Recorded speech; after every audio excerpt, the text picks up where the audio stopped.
Hello everyone, मैं ममता गुप्ता। आज हम देखने वाले हैं संसद। और संसद से पहले हमने संविधान के 10 टॉपिक कंप्लीट कर लिए हैं। ये साइड में जितने भी टॉपिक आपको दिख रहे हैं, इसमें हमने 10 तक कंप्लीट कर लिया। आज हम 11वां कर रहे हैं। ठीक है। हमने प्रस्तावना देख लिया, मौलिक कर्तव्य देख लिए, और हमने मौलिक अधिकार देख लिए। ये सारी चीजें हमने बिल्कुल सीक्वेंस में देखी है, बिल्कुल इसी सीक्वेंस में देखी जिस सीक्वेंस में लगी हुई है। ठीक है। तो अभी तक आपने ये 10 चैप्टर इसके नहीं देखे और उनके एमसीक्यू भी नहीं देखे हैं, तो इसी वीडियो के डिस्क्रिप्शन में मैंने प्ले लिस्ट की लिंक डाली हुई है। आप उस लिंक पर क्लिक कर इन सभी टॉपिकों को बहुत अच्छे से देख सकते हैं और इन सभी टॉपिकों के एमसीक्यू भी देख सकते हैं। ठीक है। साथ ही मैं आपको बताना चाहती हूँ कि अगर आप इन 30 की 30 चैप्टर की पीडीएफ चाहते हैं, तो आपको मेरे को इस नंबर पे संपर्क करना पड़ेगा 828287789818। ठीक है। यही वाला जो नंबर है, इसी नंबर पर आप मुझे कांटेक्ट कर सकते हैं। ठीक है। ये मेरा व्हाट्सएप नंबर है और इस पर आपकी पीडीएफ, ये सारी पीडीएफ मिल जाएगी। ठीक है। वीडियो सब फ्री में है, वीडियो के कोई चार्जेस नहीं है, लेकिन पीडीएफ के मैंने छोटा सा शुल्क रखा है। ठीक है। 200 रुपए है, जिसमें आपको इन 200 रुपए में आपको पूरी की पूरी थ्योरी भी मिलेगी और पूरे के पूरे एमसीक्यू भी। ठीक है। कंप्लीट। इसके आगे आपको पॉलिटी का कुछ खरीदने की जरूरत नहीं है, कुछ भी करने की जरूरत नहीं है। बस ये सारी वीडियोस देख लीजिए, आपका काम हो जाएगा। सुपर टेट, टीजीटी, पीजीटी, ठीक है, हर एक एग्जाम में ये सीरीज आपके काम आने वाली है। चाहे आप एसएससी की तैयारी कर रहे हैं, चाहे आप यूपीएससी की तैयारी कर रहे हैं, चाहे आप बीपीएससी की तैयारी कर रहे हैं, जो जीके वाला पोर्शन होता है उसके लिए ये सीरीज बहुत काम में आने वाली है। अगर आप टीजीटी, पीजीटी या सुपर टेट की तैयारी कर रहे हैं, तो जो पेपर 2 सामाजिक विज्ञान वाला जो पूछा जाएगा, उसके लिए ये बहुत ज्यादा हेल्पफुल रहेगा। ठीक है। जबकि अगर आप सी टेट की तैयारी कर रहे हैं, तो यहाँ से उतने क्वेश्चन नहीं आने वाले हैं, लेकिन अगर बाकी एग्जामों की तैयारी कर रहे हैं, तो यहाँ से अच्छे खासे क्वेश्चन देखने को आपको मिलेंगे। ठीक है। आइए हम शुरू कर रहे हैं। हम देख रहे हैं भारतीय संसद। भारतीय संसद जो है वो है अनुच्छेद। देखो, सबसे पहले हम जानेंगे भाग कौन सा भाग है। वो है भाग 5 और अनुच्छेद है 79 से 122 तक। ठीक है। तो ये अनुच्छेद है, जिस इधर इतने से इतने अनुच्छेद तक किसके बारे में लिखा है? संसद के बारे में लिखा है। भाग जरूर याद रखना, क्योंकि भाग कई बार पूछा जाता है। ठीक है। अगर हम संसद की बात करें, तो संसद में तीन चीजें होती हैं। एक तो होती है लोकसभा, एक होती है राज्यसभा और एक होते हैं राष्ट्रपति। ठीक है। लोकसभा में जो सदस्य होते हैं उसे जनता चुनती है, आप और हम चुनते हैं। ठीक है। इसके जो चुनाव होते हैं उनको बोलते हैं आम चुनाव। और ये जो राज्यसभा के जो सदस्य होते हैं, ठीक है, ये भी इनको भी हम एमपी बोलते हैं और इनको भी हम एमपी ही बोलते हैं। लेकिन राज्यसभा के जो सदस्य होते हैं वो अप्रत्यक्ष रूप से चुने जाते हैं। ये प्रत्यक्ष रूप से चुने जाते हैं, राज्यसभा वाले अप्रत्यक्ष रूप से चुने जाते हैं। ठीक है। साथ ही हम ये आपको बताना चाहते हैं कि लोकसभा और राज्यसभा में क्या काम होता है, कि जो हमारे देश के कल्याण के लिए जो भी फैसले लिए जाते हैं, वो ये दोनों संस्था मिलकर ही काम करती हैं। ठीक है। ये दोनों की मिलीजुला काम होता है। ठीक है। नियम लेके आना, कोई भी बाहर से व्यापार करना, ठीक है, अपना सामान बाहर बेचना, ये जो बड़े बड़े डिसीजन होते हैं देश के, वो कौन लेता है? ये दोनों शाखाएं मिलकर लेती है। ठीक है। जब ये फैसले ले लेती हैं, तो बाद में किसको बताती हैं? राष्ट्रपति जी को। ठीक है। बिल्कुल उसी तरह से कि आप घर में कुछ भी काम करें, लास्ट में पापा की परमिशन लेना इंपॉर्टेंट है। ठीक है। आपको अपनी कोई बिजनेस खोलना है, शादी करनी है, कुछ भी करना है, कुछ भी बड़ा काम करना है, हर किसी पर पापा की हाँ होनी बहुत जरूरी है ना। सब लोग करते हैं ना ये चीज। चाहे आप बर्थडे सेलिब्रेशन कर रहे हो, कुछ भी कर रहे हो, तो सारा कुछ इंतजाम कर लोगे आप कि कैसे कैसे आपको करना है। और एक बार पापा से कंफर्म करोगे कि पापा हम ऐसा ऐसा कर रहे हैं, और आप सिग्नेचर कर दो और बजट हो जाएगा हमें। ठीक है। तो फिर क्या होता है? फिर होते हैं राष्ट्रपति जी के सिग्नेचर। और जब तक राष्ट्रपति जी के सिग्नेचर नहीं होंगे, ये दोनों संस्था मिलकर जो काम कर रही है, वो काम सफल नहीं हो सकता। ठीक है। हर एक चाहे हम कोई स्कीम की बात करें, चाहे हम किसी बजट की बात करें, चाहे जो भी प्रक्रिया यहाँ पर चल रही है देश के कल्याण के लिए, उस सब पर किसकी रजामंदी या किसकी सहमति होना आवश्यक है? राष्ट्रपति जी की। राष्ट्रपति जी के सिग्नेचर होने मोस्ट इंपोर्टेंट है। नहीं होंगे तो ये जो भी काम कर रहे हैं वो वैध नहीं माना जाएगा। ठीक है। तो संसद कितने चीजों से मिलकर बनी है? 3 चीजों से मिलकर बनी है। कौन कौन सी? पहला लोकसभा। लोकसभा में वो सदस्य होते हैं जिन्हें आप और हम चुनकर भेजते हैं, जो जिनके जो चुनाव होते हैं, जिनको आम चुनाव बोलते हैं। ठीक है। दूसरे नंबर पर होती है राज्यसभा, अप्रत्यक्ष रूप से इसके चुनाव होते हैं। तीसरे नंबर पर होते हैं राष्ट्रपति जी। ठीक है। तो हम इन सबको क्या करेंगे? डिटेल में पढ़ेंगे। तो आज हम क्या पढ़ने वाले हैं? आज हम पढ़ने वाले हैं केवल और केवल लोकसभा के बारे में।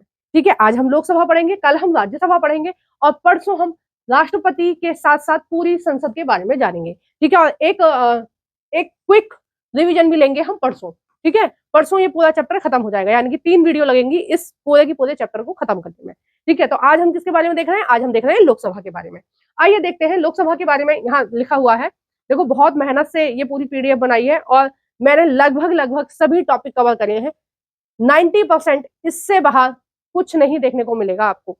इस संसद वाला जो टॉपिक जब खत्म होगा तो आप खुद रियलाइज करेंगे कि संसद से रिलेटेड एक भी क्वेश्चन यहाँ से बाहर नहीं मिलेगा। ठीक है, अगर आपको कुछ भी पूछना है तो आप फिर कमेंट बॉक्स में भी पूछ सकते हैं। ठीक है, तो यहाँ पर लिखा हुआ है लोकसभा। लोकसभा के बारे में ही हम देख रहे हैं। लोकसभा के बारे में लिखा हुआ है कि ये अनुच्छेद 81, ठीक है, 81 अनुच्छेद में लिखा गया है। क्या लिखा गया है? लोकसभा की रचना। ठीक है, और इसमें 5 अनुच्छेद आते हैं, 81, 82, 83, 84, 85। ठीक है, और भाग कौन सा है? भाग 5 है। और लोकसभा को हम क्या बोलते हैं? लोकसभा को बोलते हैं हम निम्न सदन। ठीक है, आगे हम देख रहे हैं कि लोकसभा की परिभाषा क्या है, लोकसभा क्यों जरूरी है, क्या काम करती है, वो सारी चीजें हम देख रहे हैं। यहाँ पर परिभाषा है, लोकसभा भारतीय संसद का निम्न सदन है। इसे जनता का सदन भी कहा जाता है। जनता का सदन क्यों कह रहे हैं भाई? क्योंकि जनता ही चुनकर भेज रही है जितने भी सदस्य इसमें बैठे हैं। ठीक है, जितने भी मेंबर ऑफ पार्लियामेंट बैठे हैं, यानी कि जितने भी एमपी बैठे हैं, या हिंदी में हम उसको सांसद भी बोलते हैं, जितने भी सांसद यहाँ पर बैठे हैं वो किसने चुनकर भेजे हैं? आपने और हमने। ठीक है, तो जितने भी सांसद होते हैं उनको कौन चुनता है? जनता चुनती है। इसलिए किसका सदन है? जनता का सदन है। ठीक है, क्योंकि इसके सदस्य प्रत्यक्ष चुनाव द्वारा चुने जाते हैं। प्रत्यक्ष यानी कि डायरेक्ट वोट डालने जाते हैं। जो सांसदों के चुनाव होते हैं लोकसभा के लिए, वो उनको हम डायरेक्ट डालने जाते हैं। अगर हम प्रधानमंत्री की चुनाव की बात करें तो हम डायरेक्ट प्रधानमंत्री को वोट डालने नहीं जाते हैं। ठीक है, मुख्यमंत्री को हम डायरेक्ट वोट डालने नहीं जाते हैं, राष्ट्रपति को हम डायरेक्ट वोट डालने नहीं जाते हैं। हम जिनको अपना नेता बना रहे हैं वो आगे इन लोगों को नेता बनाएंगे, राष्ट्रपति को या मुख्यमंत्री को या प्रधानमंत्री को। ठीक है, तो प्रत्यक्ष और अप्रत्यक्ष में यही अंतर है। जिसको आप डायरेक्ट वोट डालने जा रहे हो कि भाई आप अपने मोहल्ले का पार्षद बना रहे हो, किसी को सांसद बना रहे हो, किसी को, ठीक है, अपने इलाके का किसी को एमएलए बना रहे हो, तो डायरेक्ट वोट डालने जा रहे हो उसी आदमी को जिस आदमी को आपको बनाना है। तो कौन सा हुआ? प्रत्यक्ष चुनाव। ठीक है, तो कौन सा हुआ? आम चुनाव। ठीक है, लोकसभा के और विधानसभा के जो चुनाव होते हैं उनको बोलते हैं आम चुनाव। ठीक है, और अगर आप खुद नहीं वोट डालने जा रहे, आपने जिनको चुना, यानी कि जो एमपी है वो किसको चुनते हैं? प्रधानमंत्री को। तो प्रधानमंत्री का चुनाव कैसा हो गया? अप्रत्यक्ष। आपने खुद वोट नहीं डाली है, आपने जिन एमपी को चुना है उन एमपीओ ने राष्ट्रपति को चुना है, प्रधानमंत्री को। ठीक है, उसी तरह से आपने एमएलए को वोट डाली है लेकिन मुख्यमंत्री को वोट नहीं डाली है। मुख्यमंत्री को कौन चुनेगा? आपने जो एमएलए चुने हैं वो चुनेंगे। तो आप सोचेंगे कि हल्ला तो ये मचता है कि इस बार हमें किसको बनाना है? नरेंद्र मोदी को प्रधानमंत्री बनाना है, ठीक है, या योगी आदित्यनाथ को हमें मुख्यमंत्री बनाना है। तो फिर वो क्या होता है? वो ये होता है कि आपके क्षेत्र से जो भी सांसद या एमएलए खड़े हुए हैं वो क्या करते हैं? अपना प्रचार करते हैं और बोलते हैं कि अगर आप हमें बनाओगे तो आप हमें प्रत्यक्ष रूप से एमपी बनाओ या एमएलए बनाओ, हम अप्रत्यक्ष रूप से इस व्यक्ति को प्रधानमंत्री या मुख्यमंत्री बनाएं। ठीक है, तो जब भी कोई भी वोट मांगने आता है तो बड़े नेता के चेहरे पर वोट मांगते हैं वो। ठीक है, जैसे अगर कांग्रेस पार्टी के कोई भी सदस्य वोट मांगने आएंगे तो आपसे क्या बोलेंगे कि हम राहुल गांधी को अपना प्रधानमंत्री बनाएंगे, प्लीज आप हमें वोट दो। तो आप राहुल गांधी को डायरेक्ट वोट नहीं दोगे। ठीक है, आप किसको दोगे? आप सांसदों को वोट दोगे, जो उस पार्टी के सांसद होंगे, जो कांग्रेस पार्टी के सांसद होंगे। और आप अगर आपको नरेंद्र मोदी को प्रधानमंत्री बनाना है तो आप बीजेपी के सांसदों को वोट दोगे। बाद में फिर जो भी पार्टी के सांसद ज्यादा होंगे वो अपना नेता चुनेंगे, यानी कि वो अपना प्रधानमंत्री चुनेंगे। तो बीजेपी वाले इनकी ज्यादा सांसद आए तो प्रधानमंत्री कौन बनेंगे? नरेंद्र मोदी जी। अगर कांग्रेस वालों के ज्यादा वोट आए तो किसको प्रधानमंत्री बनाएंगे? राहुल गांधी जी को। ठीक है, तो इस तरह से ये चीजें होती हैं। तो आपको समझ में आया कि प्रत्यक्ष चुनाव क्या होता है और अप्रत्यक्ष चुनाव क्या होता है। नेक्स्ट इसमें दे रखा है लोकसभा की संरचना। लोकसभा की संरचना किस टाइप की है? देखो, लोकसभा में कुल अधिकतम सदस्य कितने हैं? 552 है। ठीक है, 552 है, 552 है इसमें। और जिसमें से 530 जो सदस्य हैं, जो सांसद हैं, वो कहां से आते हैं? राज्यों से। अब हर राज्य में अलग अलग होते हैं। ठीक है, जैसे यूपी में ज्यादा जनसंख्या रहती है तो सबसे ज्यादा सांसद किसके हैं? यूपी के। ठीक है, उसके बाद जो जनसंख्या है वो बिहार या पश्चिम बंगाल में रहती है तो वहां के सांसद ज्यादा हैं। और गोवा के सांसद कितने होंगे? थोड़े से होंगे क्योंकि छोटा सा प्रदेश है। ठीक है, उसी तरह से हर राज्य के अलग अलग सांसद होते हैं और वो सांसद चुन के आते हैं और उनकी लगभग संख्या कितनी होती है? 530 होती है। ठीक है, और ये कोई भी नेता होता है या जो एमपी होते हैं या एमएलए जो होते हैं वो किस आधार पर होते हैं? वो जनसंख्या के आधार पर होते हैं। जब भी चुनाव होता है ना किसी एक सीट के लिए या किसी एक नेता के लिए, तो किस आधार पर होता है? तो वो होता है पूरा की पूरा चुनाव जनसंख्या के आधार पर कि इतनी जनसंख्या पर एक नेता होगा। ठीक है, वो चुनाव आयोग खुद निर्धारित करता है, पहले से निर्धारित नहीं होता है। 20 जो सदस्य आते हैं वो आते हैं केंद्र शासित प्रदेशों से, और 2 जो सदस्य हैं लोकसभा में, पहले राष्ट्रपति जी इनको मनोनीत करते थे, यानी कि राष्ट्रपति जी को ऐसा लगा कि हाँ भाई ये 2 व्यक्ति हैं, इन्होंने देश की बहुत सेवा करी है अन्य अन्य क्षेत्रों में, तो क्यों ना हम इनको पार्लियामेंट में आने का मौका दें या पार्लियामेंट में बैठने का मौका दें, जनता की और ज्यादा सेवा करने का मौका दें। पहले ऐसा होता था, 2 लोगों को ये चुनते थे, लेकिन अभी क्या है, ये प्रावधान हटा दिया गया है 104वें संविधान संशोधन के तहत। ठीक है, अभी ये प्रावधान नहीं है। वर्तमान में कितने सदस्य हैं? वर्तमान में है 543 सदस्य। ठीक है, 543 सांसद कहाँ होते हैं? वर्तमान में संसद में होते हैं, निर्वाचित होते हैं। निर्वाचित का मतलब होता है कि जनता ने उन्हें अपना वोट देकर उनको जिताया है या उनको नेता बनाया है। ठीक है, उनको संसद बनाया है। तो निर्वाचित का क्या मतलब होता है कि वोट डालकर उनको चुना गया है। ठीक है, नियुक्ति का क्या मतलब होता है? नियुक्ति का होता है मतलब कि सरकार अपनी तरफ से नियुक्त कर रही है उनको। ठीक है, उसमें जनता का रोल नहीं होता, सरकार अपनी तरफ से नियुक्त कर रही है। जैसे कोई भी वैकेंसी निकलती है तो आप पेपर पास करते हो, आपका मेरिट में नंबर आ गया तो सरकार नियुक्त करती है। जनता आपको नियुक्त नहीं कर रही है, सरकार नियुक्त कर रही है। जनता क्या करती है? जनता नियुक्त नहीं करती है, जनता निर्वाचित करती है। और निर्वाचित कैसे होता है? वोट डालती है वो आपको, जो आपको ज्यादा पसंद करेंगे उतने ही आपके वोट आएंगे, वोट ज्यादा आएंगे तो आप जीत जाएंगे, आप जीत जाएंगे तो आप नेता बन जाएंगे, तो आप कौन हो जाएंगे? निर्वाचित सदस्य। ठीक है, नेक्स्ट है इसमें लोकसभा का कार्यकाल सामान्य 5 साल होता है। ठीक है, आपातकाल के समय राष्ट्रपति इसे 1-1 साल तक बढ़ा सकता है, अधिकतम 6 महीने तक चुनाव को टाला जा सकता है। ठीक है, विशेष परिस्थितियों में ऐसा हो सकता है कि भाई चुनाव नहीं हो पा रहे, जैसे कोरोना आ गया या कुछ और दिक्कत हो गई, ठीक है, या किसी दूसरे देश से लड़ाई चल रही है, अपने देश में कोई महामारी फैल रही है, तो उस कंडीशन में चुनाव नहीं हो सकते, तो 6 महीने के लिए चुनाव को आगे बढ़ा दिया जाता है। ठीक है, नेक्स्ट हम देख रहे हैं लोकसभा के सदस्यों की योग्यता। अब ये 530 एमपी आपने चुनकर तो भेज दिए राज्यों से। ठीक है, कितने, सॉरी इसमें राज्य के भी जुड़ेंगे तो कितने हो गए? 543। ठीक है, ये सारे के सारे सदस्य चुनकर तो आ गए 543।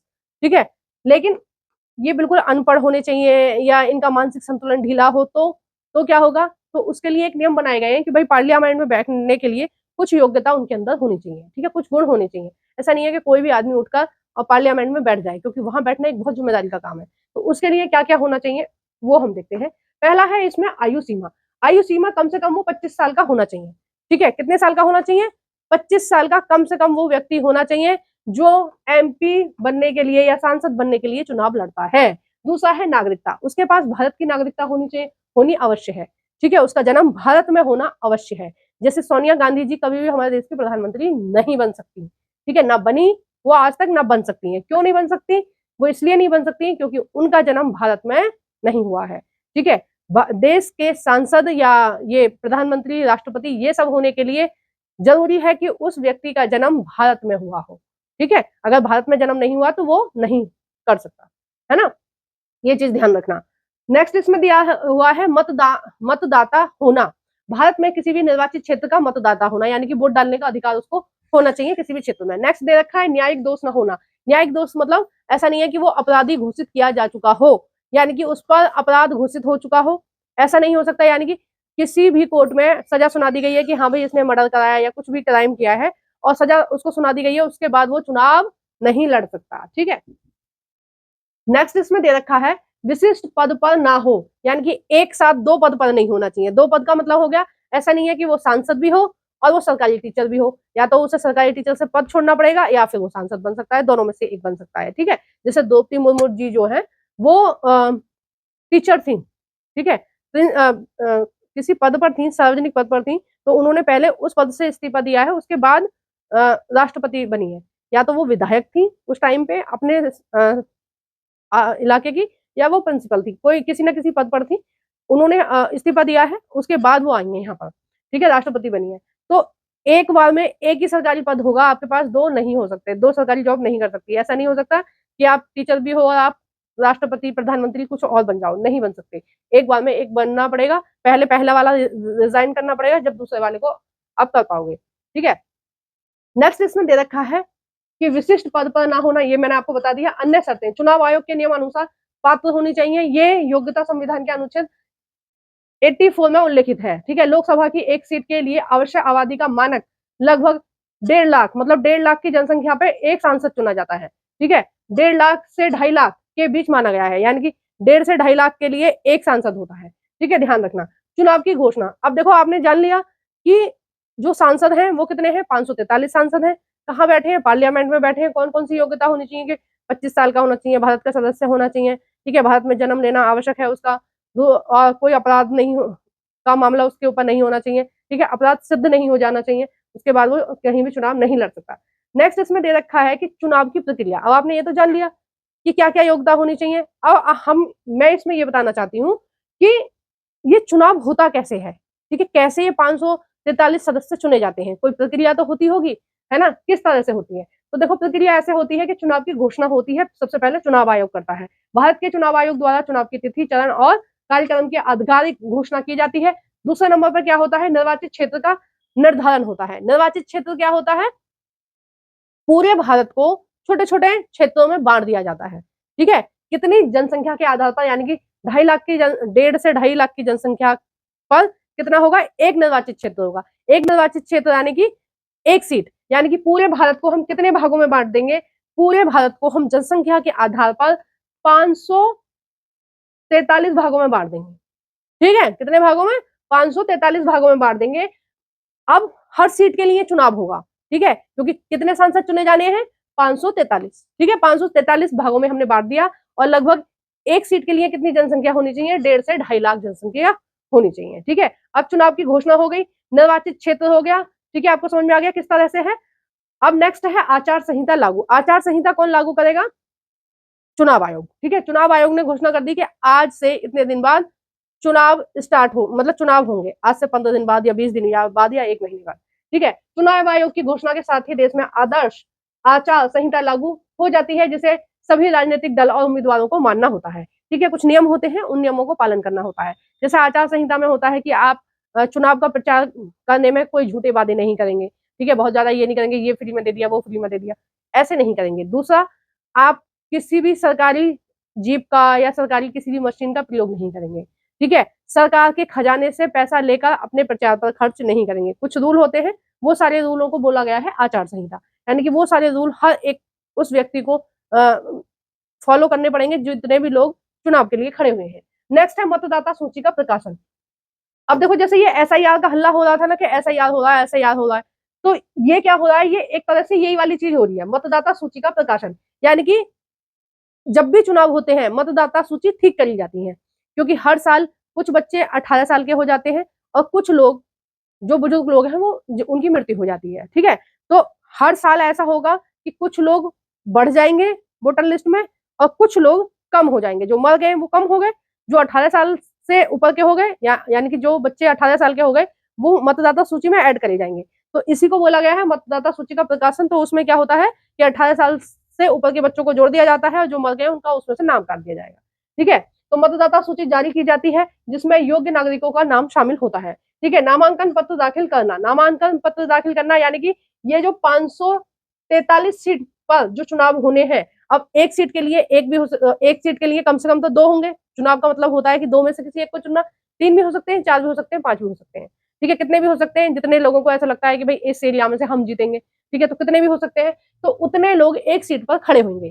ठीक है, तो कैसे पता चलेगा कि भाई कौन कौन नेता बनना चाहता है, हमें किसको वोट डालनी है। तो एक फॉर्म भरा जाता है, यानी कि कम से कम एक से 2,000 लोग। ठीक है, 1,000 से 2,000 तक लोग क्या करते हैं, फॉर्म भरते हैं एमपी बनने के लिए। ठीक है, फिर फॉर्म भरेंगे तो चुनाव आयोग को पता चल जाएगा कि कौन कौन लोग जो हैं वो चुनाव लड़ना चाहते हैं। ठीक है, अब फॉर्म भर गए तो चुनाव आयोग को पता चल गया, चुनाव आयोग प्रकाशित करता है कि भाई इस क्षेत्र से ये 5 लोग खड़े हुए हैं, इस क्षेत्र से ये 4 लोग खड़े हुए हैं, आपको इनको वोट डालनी है। ठीक है, अब आप वोट डालने जाएंगे। नेक्स्ट है इसमें नामांकन पत्रों की जांच, यानी कि कई बार क्या होता है कुछ कमियां होती हैं तो उनको चेक भी करता है चुनाव आयोग। ठीक है, कई बार किसी का नाम गलत है, किसी की डेट ऑफ बर्थ गलत है, किसी ने ठीक से अपनी संपत्ति का ब्यौरा नहीं दिया है, कोई अपराधी गतिविधियों में संलग्न है, या किसी का फॉर्म गलत हो गया तो उनके फॉर्म रिजेक्ट भी होते हैं। ठीक है, नेक्स्ट इसमें दे रखा है नामांकन पत्रों की जांच। तो इस तरह से क्या करते हैं चुनाव अधिकारी, नामांकन पत्रों की वैधता की जांच करते हैं और अपात्र उम्मीदवारों को बहाल कर दिया जाता है, यानी कि जिनके फॉर्म में कुछ गड़बड़ है उनको बहाल कर दिया जाता है। 6 है इसमें नाम वापसी की प्रक्रिया। कई लोग क्या होते हैं, यदि कोई उम्मीदवार चुनाव नहीं लड़ना चाहता, किसी उम्मीदवार को लगा कि भाई इस क्षेत्र से 5 लोग खड़े हुए हैं अब मेरे को कौन ही वोट देगा, ये और ये तो ज्यादा पॉपुलर लोग हैं, इन दोनों को ही देंगे, या तो ये जीतेगा, ये मैं तो हार भी सकता हूँ।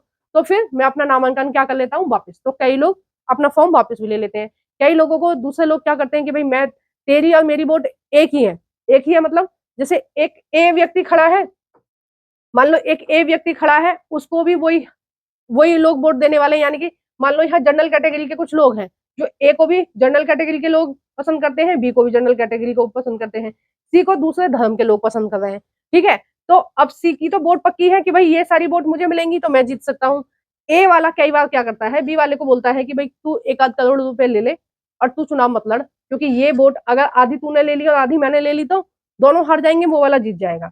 इसलिए तू क्या कर, तू चुपचाप पैसे ले घर बैठ। ठीक है, ऐसा होता है और ऐसा करते हैं। ठीक है, तो नाम वापसी की प्रक्रिया बाद में क्या हो गया, जो जिनका फॉर्म सर्टिफिकेट मतलब जिनका फॉर्म वेरीफाई हो गया, ठीक है, वो चुनाव प्रचार में लग जाएंगे। नामांकन के बाद उम्मीदवार चुनाव प्रचार करते हैं, जनसभाएं करते हैं और प्रचार सामग्री करते हैं। जैसे बोलते हैं ना कि वोट पड़ेगी हाथ पे, वोट पड़ेगी कमल के फूल पर, कमल के फूल को जिताइए और अपने देश का विकास पाइए।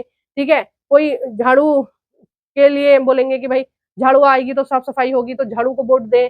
कोई किसी के लिए वोट मांगा है, तो अलग अलग तरीके से वोट मांगते हैं। ठीक है, इसको ही बोलते हैं हम चुनाव प्रचार। ठीक है, जिसका जैसा मन करता है वैसे वोट मांगते हैं वो। ठीक है, नेक्स्ट इसमें दे रखा है, अब अधिकतर स्थानों पर ईवीएम यानी कि इलेक्ट्रॉनिक वोटिंग मशीन का उपयोग होता है। देखो यहाँ से कई बार क्वेश्चन पूछा जाता है कि ईवीएम की फुल फॉर्म क्या है। ठीक है, अभी मैंने नाइन्थ या 10th का पढ़ाया है पॉलिटी, उसमें ये क्वेश्चन उसमें पूछा गया है बोर्ड एग्जाम में। ठीक है, कि ईवीएम का फुल फॉर्म क्या है, इलेक्ट्रॉनिक वोटिंग मशीन। ठीक है, ये चीज ध्यान रखना। नेक्स्ट है मतदाता की परिभाषा। मतदाता यानी कि वोटर। ठीक है, जो वोट डालने जाएगा उसकी परिभाषा क्या है, यानी कि हम जो वोटर हैं वो कौन होने चाहिए।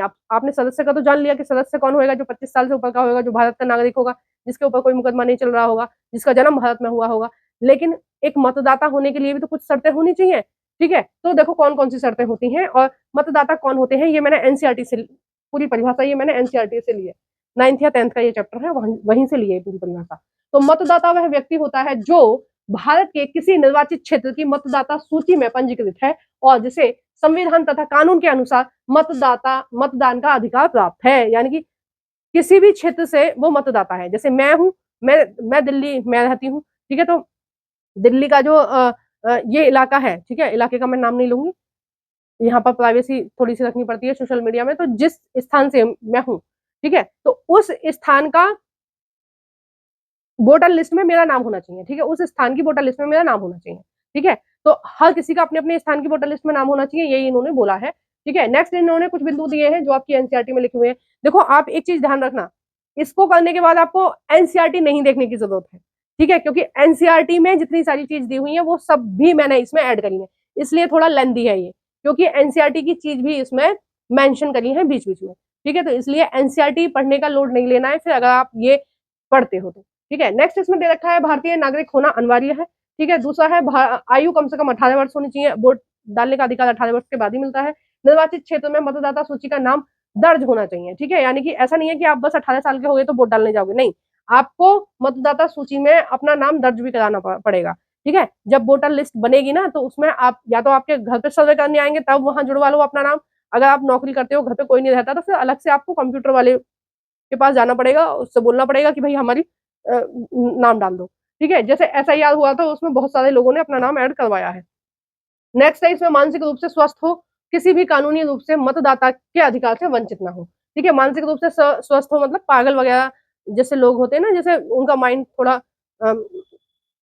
अपने स्थान से सही नहीं होता है, मतलब पागल ही समझ लो आप। ठीक है, कुछ लोग जिनको बिल्कुल सेंस नहीं है, वो बिल्कुल पागल है, वो उनको वोट डालने का अधिकार नहीं होगा। ठीक है, कुछ बच्चे ऐसे होते हैं जन्म से ही उनकी मानसिक विकास नहीं हो पाता। ठीक है, तो वो उस तरह के लोग 18 साल के बाद वोट नहीं डाल सकते। वो लोग भारत के नागरिक मतलब नागरिक हैं लेकिन वोट नहीं डाल सकते। ठीक है, नागरिक होना और मतदाता सूची में नाम होना दोनों अलग अलग चीजें। देखो बहुत कम परसेंट ऐसे होते हैं, 0.0001% ऐसे लोग होते हैं जो मानसिक रूप से पिछड़े हुए होते हैं। ठीक है, जो थोड़े से विकलांग होते हैं, है ना। कुछ बच्चे ऐसे होते हैं जिनका मानसिक विकास नहीं होता है, जैसे वो 18 साल के हो गए उसके बाद भी वो बोल नहीं पा रहे हैं, वो रिएक्ट नहीं कर पा रहे हैं, वो नहीं बता पा रहे हैं, उनको भूख लग रही है, उनको प्यास लग रही है। ठीक है, कुछ लोग कुछ बच्चे ऐसे होते हैं कि वो बता पा रहे हैं कि उनको भूख लग रही है, खाना है, पीना है, लेकिन उनकी एक्टिविटी ऐसी है तो जो साधारण नहीं लग रही, है ना।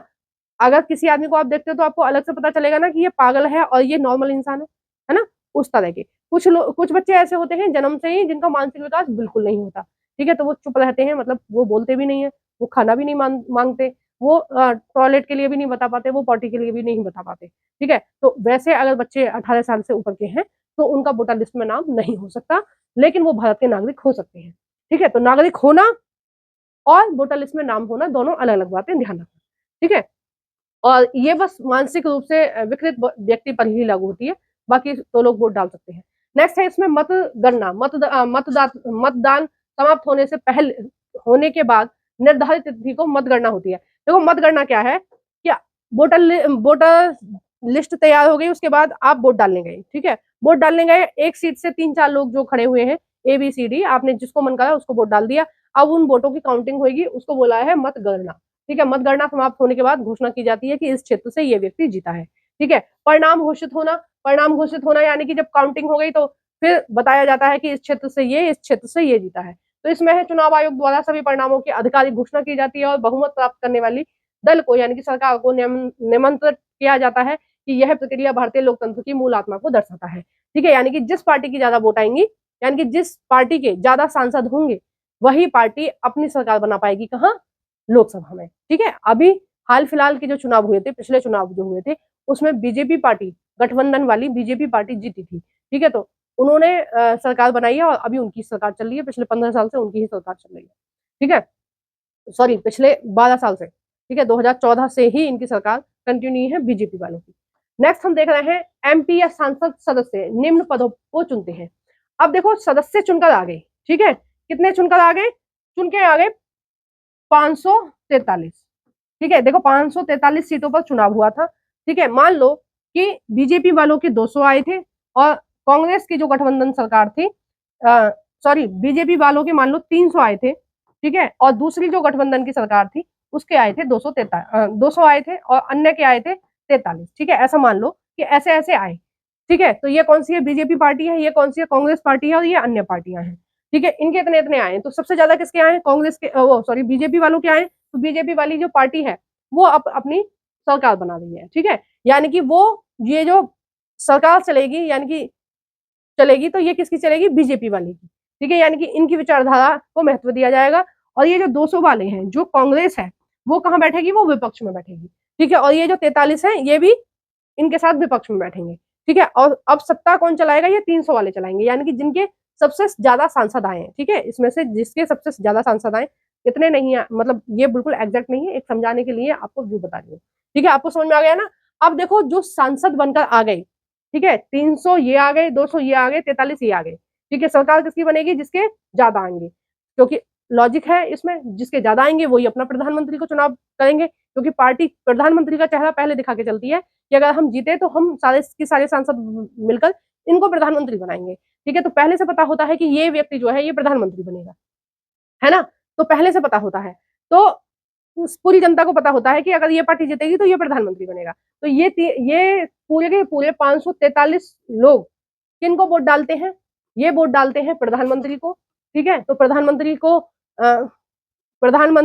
कौन सी पार्टी का बनेगा, जिसके ज्यादा वोट होंगे, ठीक है। क्योंकि ये 300, मान लो प्रधानमंत्री के चुनाव के लिए 2 व्यक्तियों को खड़ा किया जाए, ये 300 व्यक्ति इसको वोट डाल रहे हैं और ये 200 व्यक्ति इसको वोट डाल रहे हैं, कौन जीतेगा, 300 वाला।